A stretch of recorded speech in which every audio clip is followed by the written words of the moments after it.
News with me, Abrar Abid, coming to you.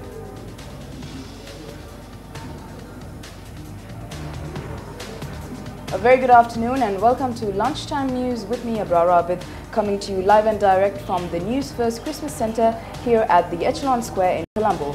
Now, before we go to our stories, let's take a look at our headlines.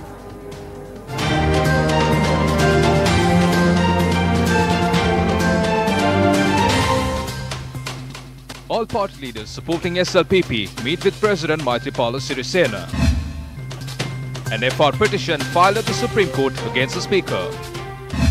Former Central Provincial Minister Thilina Bandara obtains membership of the UNP. Verdict in the case filed against CV Vigneshwaran for committing contempt of court to be delivered on the January 31st.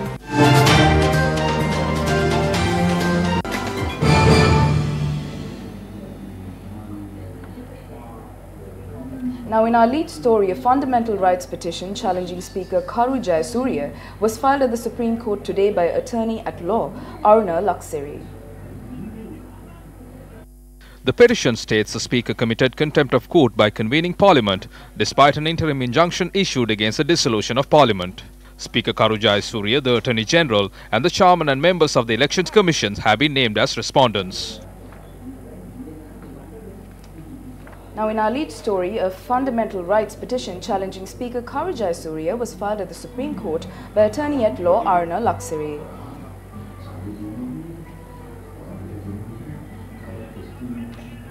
The petition states the Speaker committed contempt of court by convening Parliament despite an interim injunction issued against the dissolution of Parliament. Speaker Karu Jayasuriya, the Attorney General and the Chairman and members of the Elections Commissions have been named as respondents. Are scheduled to meet with President Maithripala Sirisena today. When News First inquired, parliamentarian Rohitha Abhigunwardhan said the meeting will take place at the Presidential Secretariat at 12 noon. Prior to the meeting with President Maithripala Sirisena, the party leaders supporting the Sri Lanka Podujana Peramuna and former President Mahinda Rajapaksa met for a discussion at 8 this morning at the former President's residence down Vijayarama Mawatha. With the decision of the Court of Appeal, the country has come to a standstill and many issues have arisen due to this. So we discussed as to how to solve this. We discussed how to conduct an election campaign after we receive the verdict. We also discussed as to what we will do if the verdict is against us. Then we decided that we will discuss about it following the verdict. Now, former Central Province Minister Thilina Bandara received the United National Party membership today.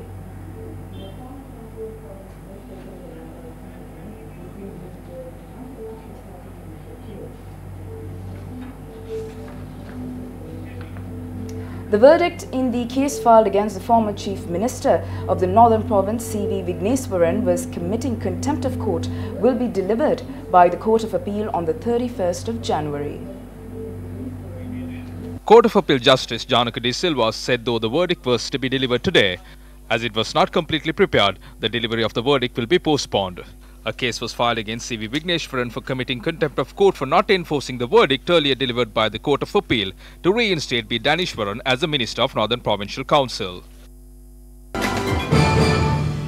Now, in local news, the UNP Balamandala meeting of the Athanagala electorate was held yesterday.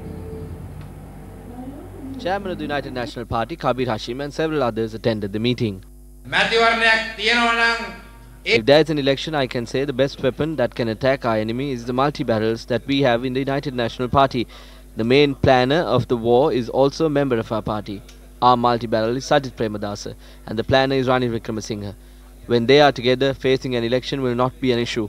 We all have come together for this. Multi-barrel Sajid Premadasa කවුද අපේ යුද්ධය සැලසුම් කරුවා ඒ තමයි රනිල් වික්‍රමසිංහ මැතිතුමා එහෙනම් මේ දෙන්න එකතුණු කල අපිට මැතිවරණ දිනන එක ප්‍රශ්නයක් නෙමෙයි සහෝදරනි අපි අද සියලු දෙනා එකතුලා ඉන්නේ ඇත්තටම අපේ ඇඟේ එළුව Blood that runs through our veins is green. If we are not treated right, our party members will take to the streets. I'd like to request them to safeguard the party and the leadership.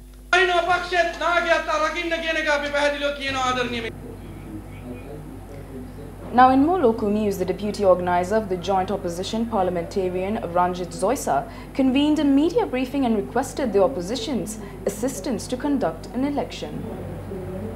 We have established a camp with Mahinda Rajapaksa and Maithripala Sirisena. The objective of this is to take to an election and to establishing a government chosen by the people. We have the strength to do this. We are telling Ranil, Anrukumara and Sambandhan to go in front of the people and ask for a decision.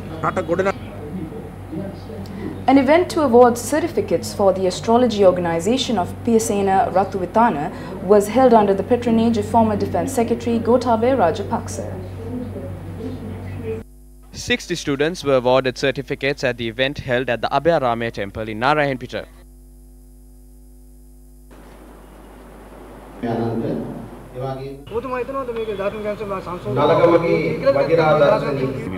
Their issues arise when people try to change the amendment according to their requirements, and now it is clear to everyone that this 19th amendment to the constitution is a problem.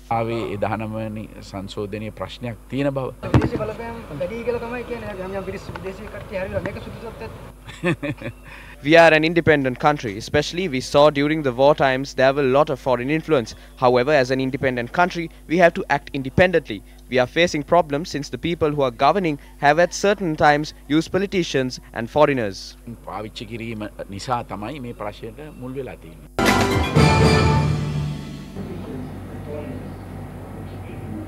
Now in more local news, 2 people have been assaulted by a sharp object in Ratnapura.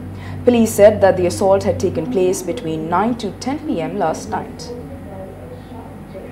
3 people who were injured were taken to the hospital and one of them succumbed to their injuries. Police said the injured is currently receiving treatment at the Ratnapura hospital. The victims were residents of Gorakela, Dudampe and were aged 35 and 34. The remains are kept in the Ratnapura General Hospital. Police said the investigations are being carried out under the supervision of the DIG in charge of Ratnapura Division to arrest the perpetrators.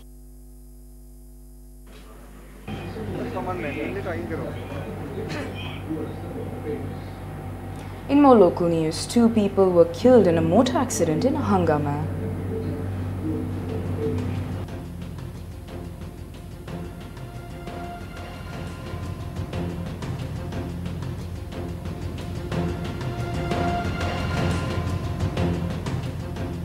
Police said the accident occurred around 12:05 am when a bus plying from Mathura to Polonnaruwa collided with a 3-wheeler.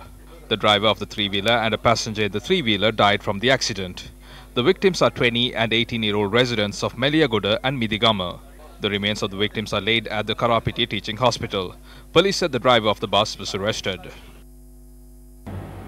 Drivers of private and luxury buses plying along the 120 bus route from Horana to Colombo have refrained from carrying out their operations. The 120 route bus drivers have refrained from operating as a result of SLTB deploying 2 highway buses to operate on the route.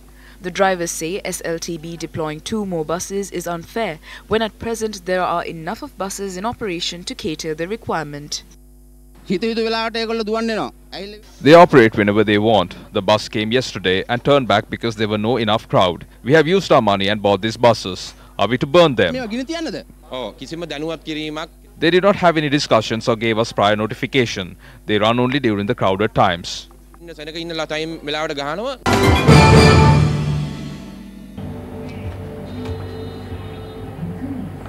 We are telecasting our news bulletins live from the Newsfirst Christmas Centre at the Echelon Square here in Colombo. And now in our sports news, New Zealand named a 13-man squad for the upcoming Test series against Sri Lanka today. The 2-match Test series between the 2 sides set to start on the 15th of December. The off-spinner William Somerville, who played a starring role on debut as New Zealand beat Pakistan last week, has not been included in the squad. The 13-man squad that was announced on Monday had only one slow bowler in it, Ajaz Patel, who claimed a 5-wicket haul in a dramatic 4-run victory in Abu Dhabi last month. Kane Williamson will lead the side as usual with Tom Latham, Jeet Rawal, Ross Taylor, Henry Nicholls, Colin de Granholm, BJ Watling, Will Young, Tim Southee, Matt Henry, Ajaz Patel, Trent Bolt and Neil Wagner filling the rest of the squad. And that is all the news for this hour. Join us again next hour for the very latest. For the News First team, I'm Abrar Abid. A very good afternoon and take care.